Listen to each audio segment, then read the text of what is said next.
So here we are standing in the exhibition Kelly Richardson, Halcyon Fog. So it's a solo exhibition of work by Kelly Richardson. She's a Canadian artist. She's based in Victoria, BC, where she is a professor in visual arts at UVic, the University of Victoria. And she lived in Northeast England between 2003 and 2017, so for quite a long time, and only recently moved to Canada. So she's well known internationally, but this is her first solo exhibition of multiple works in Canada. And the Canadian landscape, as you'll see, deeply informs her work, and that could be in part from kind of having fresh perspective upon returning to Canada after having been in the UK. And she's particularly focused on our relationship to the natural world and specifically how this relates to climate change. So Halcyon Fog includes 4 works only. So it is a very intentionally sparse exhibition with a very particular focus on these 4 works, one of which she's just recently completed for the exhibition. And they all are a response to the imminent climate disaster that we are experiencing. So you'll see 2 large video projections. We've transformed the gallery into 2 black boxes, Embers and the Giants, and Pillars of Dawn, and then 2 works on video monitors. And the works that you see here in the North Corridor are also part of the Pillars of Dawn project. We've selected work that specifically responds to the imminent extinction of the coastal Douglas fir ecosystem and the forests, particularly in the area in Vancouver Island where Kelly lives, and the associated environmental catastrophes that are being communicated now globally by scientists and biologists. So around the corner, you'll see the Halo Trilogy. So there's 3 monitors that are part of this one work. And you'll see 2 full moons distorted by heat and something burning. You'll see ashes in the air. And 1 moon in a solar eclipse, which is referred to as the Ring of Fire. And together, these represent past, present, and future. And of course, if you live in BC, the first thing that might come to mind is the wildfires of the last summer. And the last video that I mentioned is the newest work that literally just arrived to us by file transfer this week. It's called Journey to the After. And it's Kelly's hope that there's a sense of hope within this grim reality. And so she presents that by the remnants of protest that appear on a waterscape. So you'll see most of what is pictured here are landscapes. And it's kind of this liminal waterscape with a sun that never sets. And then in the South Corridor, you'll also see our attempts to call for action and Kelly's interest that by the time that you get through to the end of the exhibition that you'll feel empowered to act. And so there's a table for letter writing to your MLAs or your MPs. There are many books, and there's also a space where you can watch or listen to videos or podcasts on topics that relate to the exhibition, and a number of videos where Kelly's speaking about her work. And you'll also see a declaration by Secwepemc chiefs and council about best practices in the forests locally. So with broad strokes about the themes that Kelly covers, and she's going to talk more in depth about each work to you, you'll see that temporality figures prominently in her work. So she fluidly moves between past, present, and future. And the title of the exhibition, Halcyon Fog, the word, it's very important to all of the works that you're going to see here. The word halcyon itself is this idea of nostalgic longing for a prosperous and happy past, whereas fog is obviously referring to a natural phenomenon, but also evokes this idea of not being able to see through the fog and our willful ignorance, not seeing, and our complicity in dreaming for an unchanged future while continuing to do business as usual. So not connecting our present actions, our past actions with our future that we dream of. And you'll also see this influences of spans of time within the references that Kelly is drawing on within her work. So she's drawing on sci-fi, which is a futuristic genre, and also B horror movies from the 70s and 80s, and 18th century romantic painting, historic engravings. She's creating this kind of tension between past, present, and future. Her work has been described as post-future landscapes, which I think is really fitting. So she's drawing the viewer in through spectacular, hyper-real, sublime images of nature, primarily. That's her subject matter. But then there's this underlying the beauty. There's this serious existential threat. And she's offering us spaces of contemplation to think about that. By using beauty to seduce us as viewers. And so you'll notice, as I said, that the works are really immersive and really experiential, and they draw on our humanity, while getting at those sort of overwhelming scale of climate change. And also, a visual strategy for her is revealing this kind of attraction within us that we have to beautiful and cute, to the beautiful and cute in nature, while also pointing to our extractive attitudes and practices. So for example, when you go into this room, you'll see the embers and the giants, and you're immersed in this forest ecosystem with these beautiful twinkly lights that appear like they're fireflies, but in fact they're drones surveying the forest floor. And so she's within this beautiful immersive landscape, simultaneously talking about our continued industrial practices within the forest industry and destroying the ecosystems that support the life that we are so attracted to. And then, the crux really of her work is calling into question the Western modernist ideology that there is a separation between nature and culture. So this is a way of thinking that's rooted in the capitalist idea of progress by any means, through the exploitation of the natural world. She's questioning what it is that we value, life on Earth or consuming more.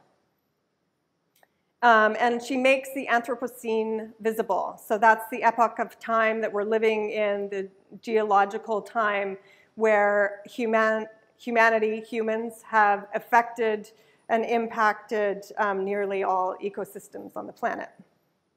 And her work is deeply rooted in research. It's a research-based practice and scientific evidence about the interconnectedness of the natural world and all life. So you'll see this sense of macrocosm and microcosm within her work, small and large scale. So she really plays on that.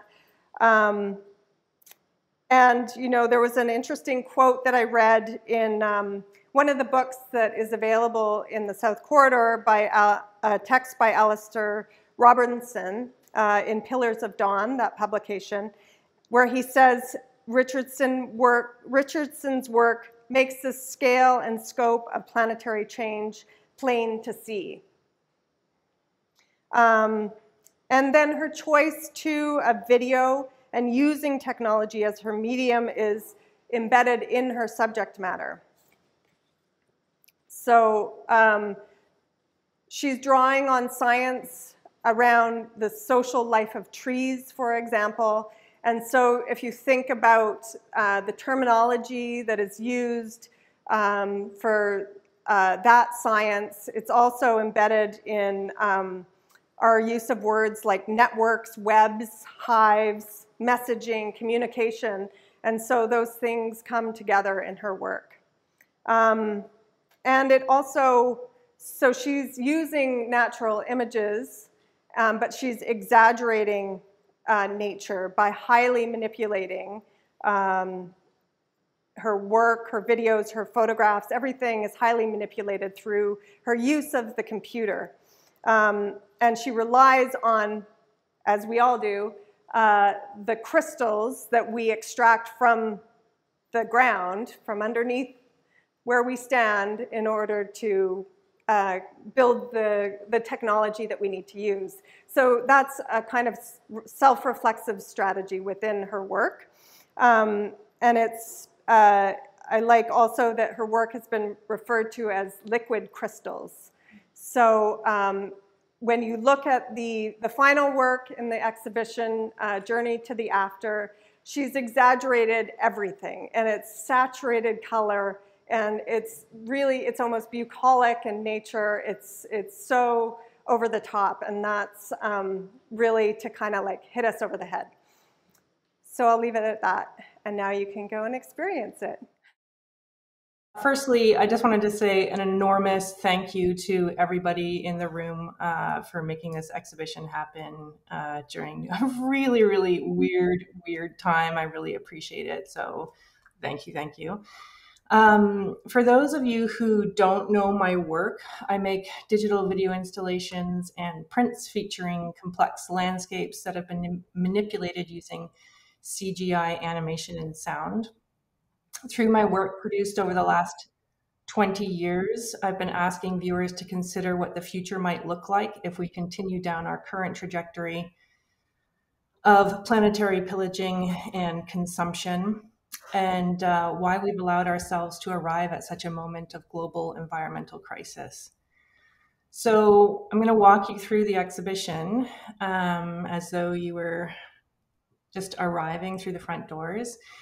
So as viewers enter the exhibition, you will first encounter Pillars of Dawn, which is a series of prints and a large-scale video which imagines near desert landscapes in which environmental conditions have crystallized the terrain.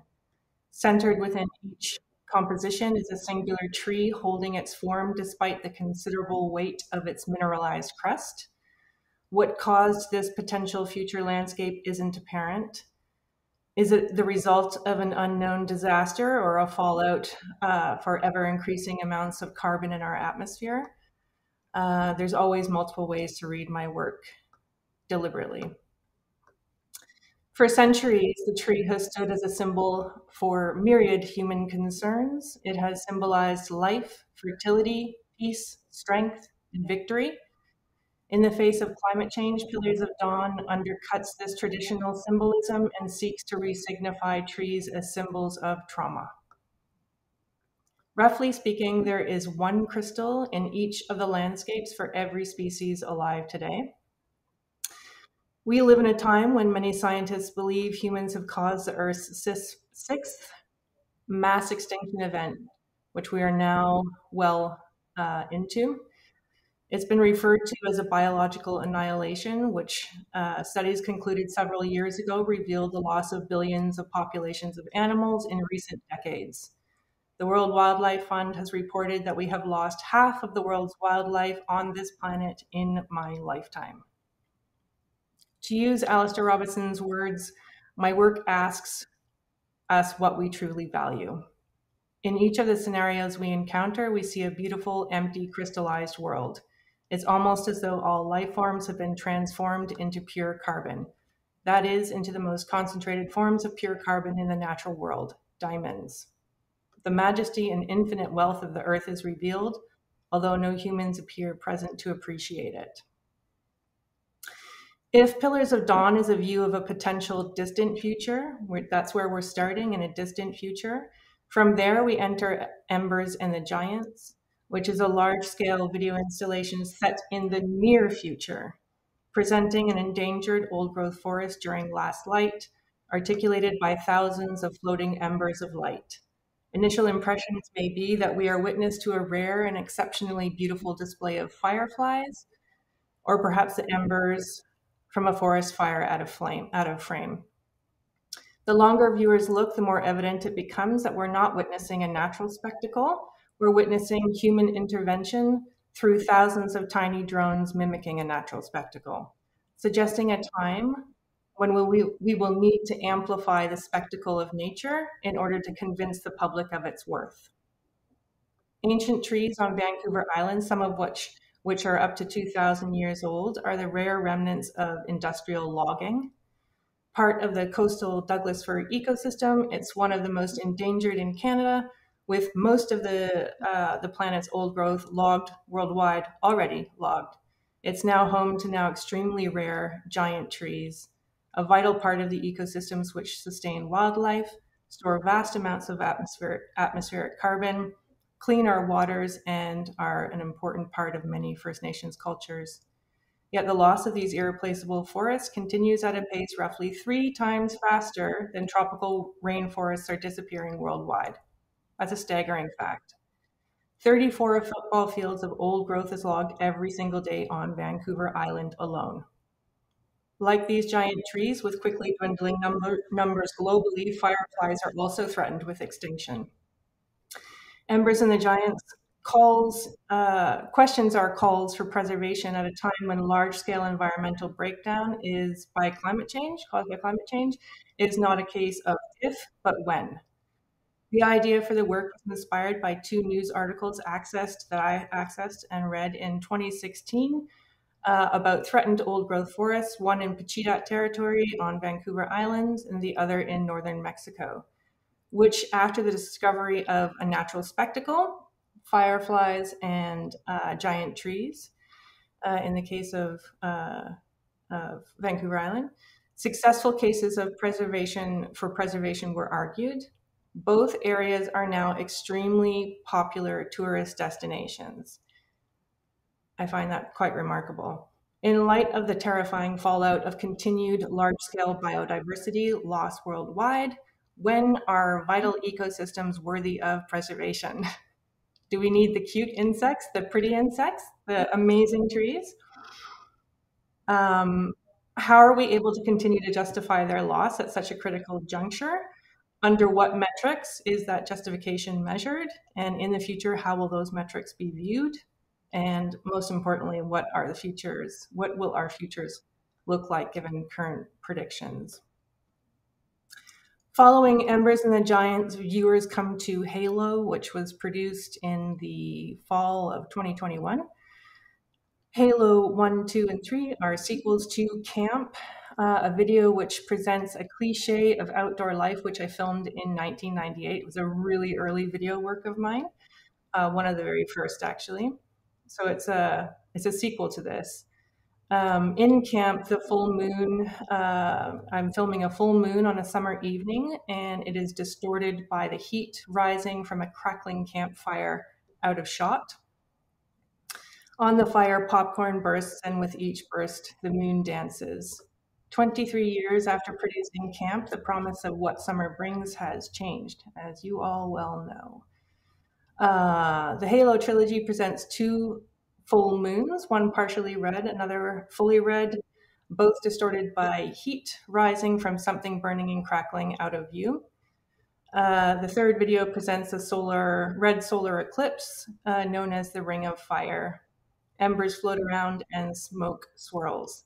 Past, present, and future, the Halo trilogy references the significant feedback loop we are now in after decades of warnings.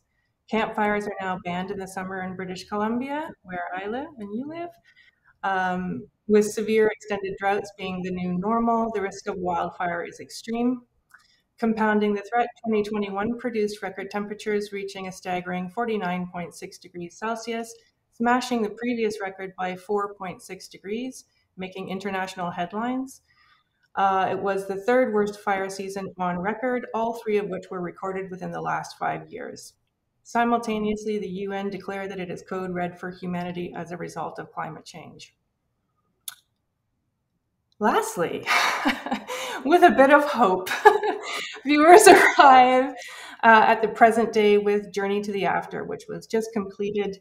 It's a 3-channel work. I don't have a lot of words for this yet because it's just completed and I find it hard to often find my words immediately, but I'm doing my best for you. It's a 3-channel work which presents a panoramic view of a large expanse of water during first or last light, depending on what happens next. That reflects the vibrant colors that fill the sky. Dozens of floating tear gas canisters, the aftermath of a protest, emerge on a spectacular surface while butterflies flutter and rest on the canisters before carrying on their way. Journey to the After is an homage to endeavors past, present, and future to positively alter our current path. The work is grounded in the power of protest as fertile ground from which to change our futures. Such endeavors are needed now more than ever. That's what I have for you. And I'll finish by saying that is where hope lives for me.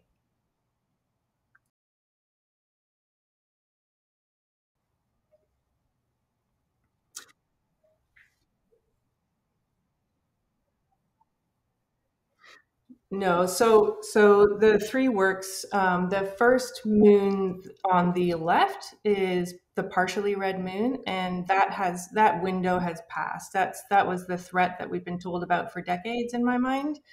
We're now in the middle channel, which is the present. So we're now actually experiencing that feedback loop that we've been warned about. And it looks like we're going to have a very similar summer, according to some warnings. So, and then of course, the future being the eclipse, the ring of fire, this kind of inescapable thing that we can't turn around at that point. So that's where the past, present, and future comes into that work.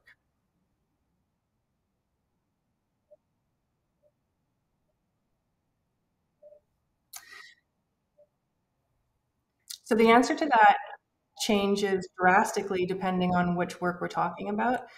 I always start with an idea in my head, and then I try to figure out how I'm going to make that thing. Over the years, I guess it's been a long time now since I've been using 3D or advanced software, but the capabilities within each program vary drastically, or have up until this point. And so in the past, I have worked with almost every bit of software you can imagine.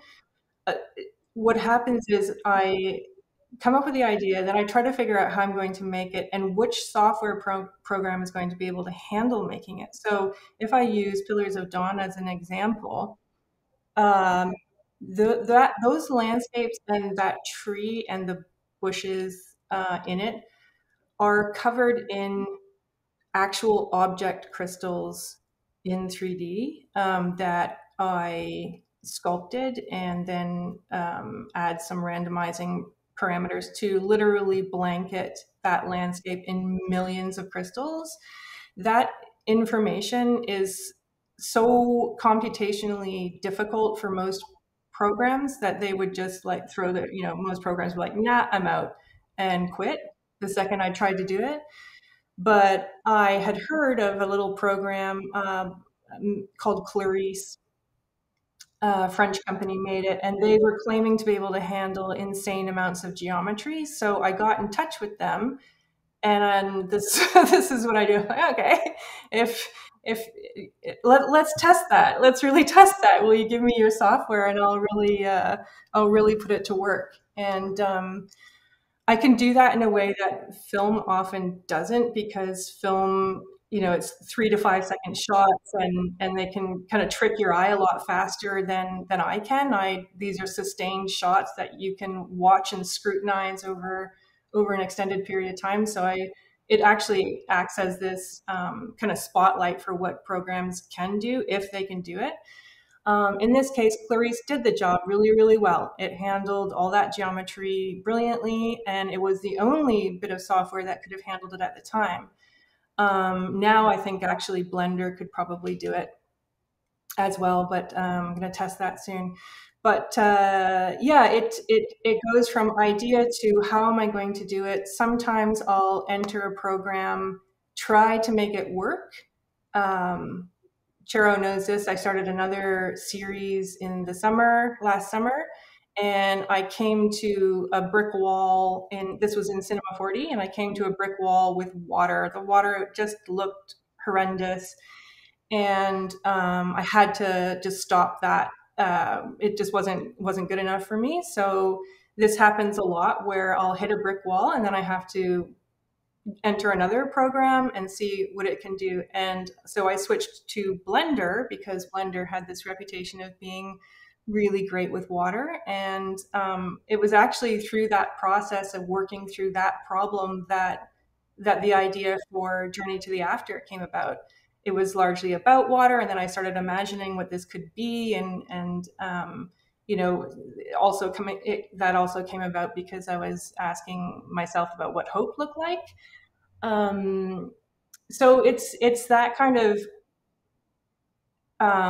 finding my way through a set of problems that an idea presents, and finding a way to actually facilitate the idea.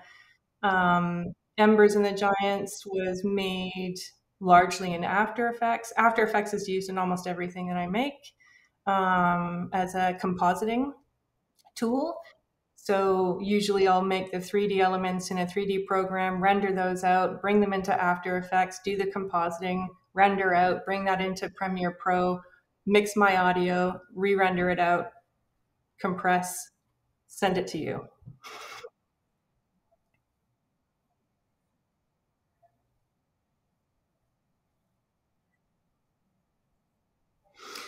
So the question is about how I operate as a solo artist, working with 3D, which is a pretty intense thing to be working in as a solo artist on a single machine with no budget usually, and no render farm at my disposal.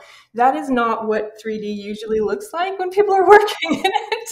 Usually there's large teams of people that specialize in different areas that bring a production together to a high standard. So I'm one person working on one machine. Usually in a 3D studio, they'll work as a team, get the project to a point where it'll render, and either they have their own render farm, which is usually a room with computers all hooked up to one another, and they share the data crunching effectively for rendering out what that video is ultimately going to look like. I think 3D has become a little bit throwaway, and people think you can click a couple of buttons and you've got a video. It's just not. That's not realistic at all. It's a really pretty intensive process, and it's computationally very, very intensive. Hence the need for render farms. So to give you an example, I have worked on a project before where it was going to take 6 months to render it. And this was after several months of me making it and getting it to a point where I thought, this is great, I can render it now. And then when I went to test it, it was going to take 6 months. I didn't have 6 months to just walk away from my computer and let it do its thing. So I shelved the project and moved on. I just was like, all right, well, I'm not making that one then, I guess, and moved on. So I've been struggling with this render process for quite a long time. The way that people get around not having their own render farm if they're a solo artist like me is that they'll send their files to a render farm elsewhere. usually in China. And again, it's a room full of computers, or possibly even a warehouse full of computers all hooked up to one another, and they'll do that data crunching a lot faster, and you pay them an arm and a leg, and then they send it back to you in however fast you need it. I don't do that. I don't know how environmental that is. A B. There's it. I can't see. You can't really see properly the animation until it's rendered. And so even if I did that, I would have to render it and then look at the minor mistakes, or just look at it visually afterwards and then scrutinize over it. Charo knows I'm doing this like currently because so I'm like, I might replace those files again. I'm really sorry. Sorry about that. Because I can't really see it and really just live with it until it's moving. In 3D, it's you can't really see it moving very well yet until you render it out. And so that's when you see the mistakes, or you see issues that you would change, and then you have to re-render it. And so with Journey to the After, it's already re-rendered twice. It's going to go through another iteration soon. Just tiny little things that I see, and I know they'll bug me if I don't go back and fix them. So I'll go ahead and have to render it again. So I don't know if that answers your question, not very succinctly, but partly don't work with render farms because of questions around how environmental that is, but also that it's a process that I would have to bounce back and forth numerous times to do it. So I just work with my one machine.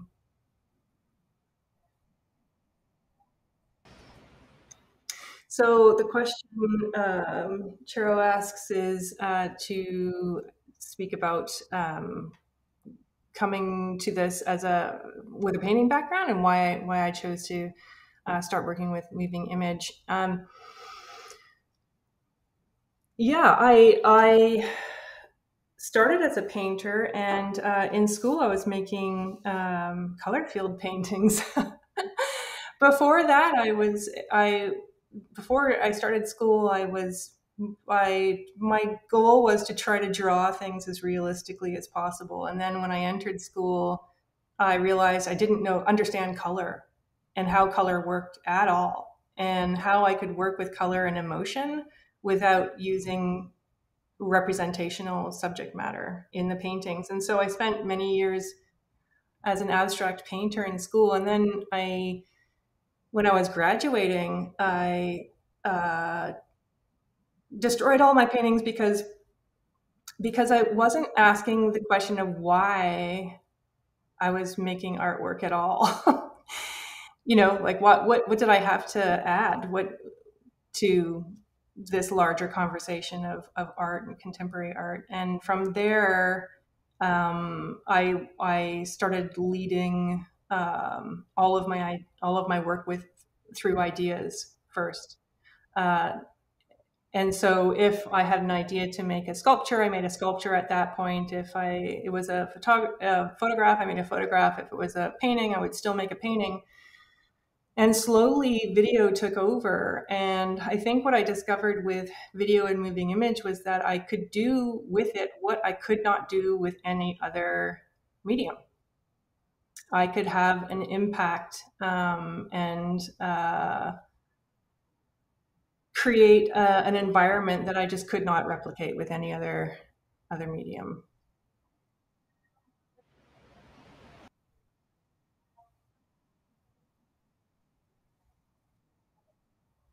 I think that the question is,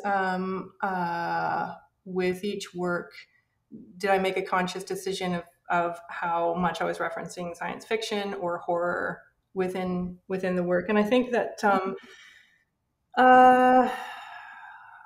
And that's, you know, it's a great question. I'm not sure that I ever really ask myself that specific question when I'm making work. It's more about what I'm trying to do with the work. And if it has to be, if it has to lean more towards science fiction, then it does to get the right feeling and maybe kind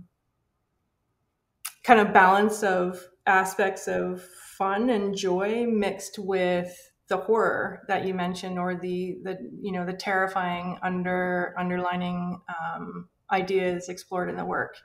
It's a balancing act. It's always a balancing act of between that and the beautiful, and allowing there to be a payoff to look at something that actually might have a horrific potential reading to it. I always say that there's a potential because I believe that we can turn this around.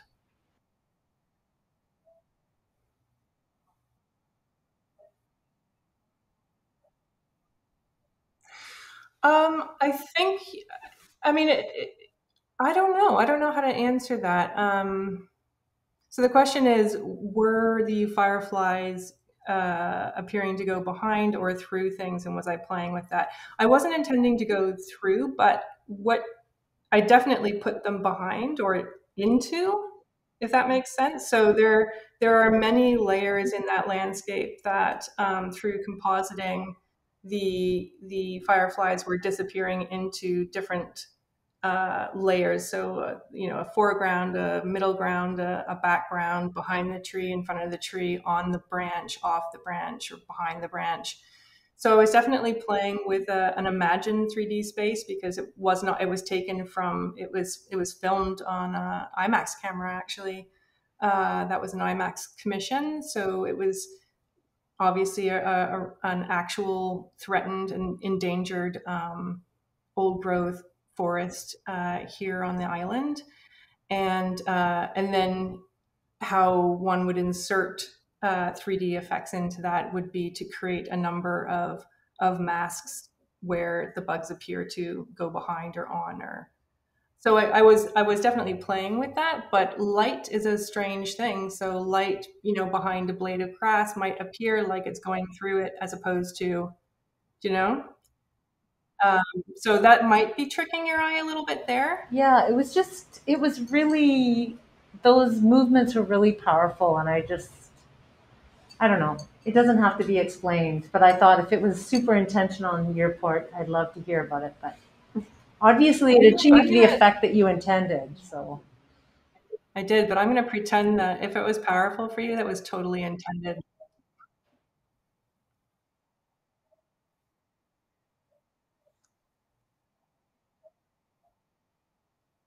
So the question is, how often am I able to have the videos shown to scale that I'm happy with?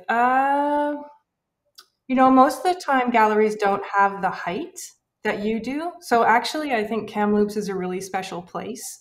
For most of the time, I have to try to imagine something being 9 feet tall at its maximum. A lot of times I can't go that high. But if Embers and the Giants, for instance, was shown at 9 feet tall, that tree would be pretty tiny. And I don't think it would have that impact, that, you know, that impact on the viewer. With that piece in particular, I had dreamed of creating a one-to-one scale in a gallery, but those trees are so large that if I cropped it, it would just be the base of the tree, and we'd lose so much of the video. So it's always a challenge. It's a challenge. There are works that have been shown too small, and I've agreed to do it because of the limitation of the space, and then with some regret attached to it. I try to be amenable, so I'm like, I don't know, okay, we'll give it a go. And then it's actually the public that come and see it small, and then they're the ones that are disappointed and express that, you know, it shouldn't have been shown like that. I actually learned early on not to make too many compromises there, even though I still try to be amenable, and work with spaces. I won't go too small because then the impact of the work is just not there, and people feel a little bit heartbroken if they've seen it, particularly if they've seen the work elsewhere and then they see it highly compromised. That's pretty, it doesn't look good on anybody, basically. So it's tough. Yeah. So for reference, when we did the math, we would have needed a wall twice that size. That's about 30 feet, so it would have to be 60 feet to actually show the scale of that tree, which is about 12 feet across. Still, it might have been larger as an IMAX, but you're sitting in a weird place with the it might have felt more to scale in IMAX, but there's not too many places that can replicate an IMAX situation. Thank you. Okay. Anyone else?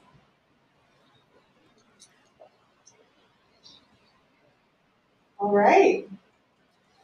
Thank you. Thank you. Yay.